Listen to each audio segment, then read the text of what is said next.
સમાજ પાર્ટીની સુરત પ્રમુખ છું।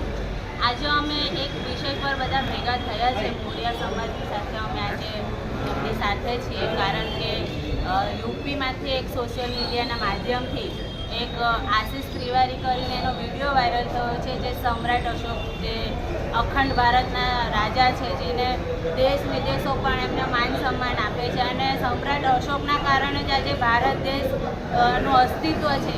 એવા મહાન સમ્રાટ અશોક વિશે એણે અભદ્ર ટિપ્પણી કરી છે, અને એણે જાહેરમાં એવું કહ્યું છે કે સમ્રાટ અશોકનું નામ કોઈ પણ લીધું તો એનું માથું કાપીને આખા ઉત્તર પ્રદેશમાં ફરાવીશ। તો અમારી યોગી સરકારને પણ નિવેદન છે, અને ગુજરાત સરકારને પણ અમે અપીલ કરીએ છીએ કે આવા જે જાતિવાદી માનસિકતા ધરાવે છે, જે રાજાનો ઇતિહાસ છે, જે ઇતિહાસમાં એમનું નામ દર્જ છે, એવા લોકોની ઉપર જો આ જાતિવાદી માનસિકતા ધરાવતા હોય તો સામાન્ય માણસોનું આ ભારત દેશમાં શું અસ્તિત્વ રહેશે, એ એક જોખમનો વિષય છે।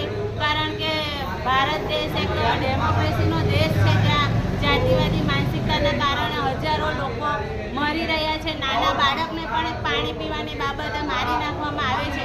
તો અમારી સરકારને અપીલ છે કે આની ઉપર કાયદેસરની કાર્યવાહી કરે અને એને એવો દંડ આપે કે આગામી દિવસોમાં કોઈ પણ આવી રીતે જાતિવાદી માનસિકતા ધરાવતા હોય એ પણ ડરવા જોઈએ કે ના, અમે જાતિ વિશે બોલીશું તો શું હાલ થશે।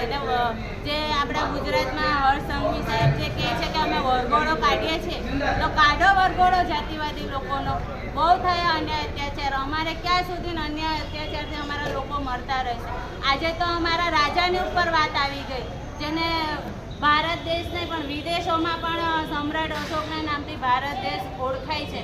જો આવા મહાનાયકો માટે પણ આવું જાતિવાદી નિવેદન આપશે તો સામાન્ય લોકોનું શું થશે? બસ મારે આટલું જ કહેવું છે।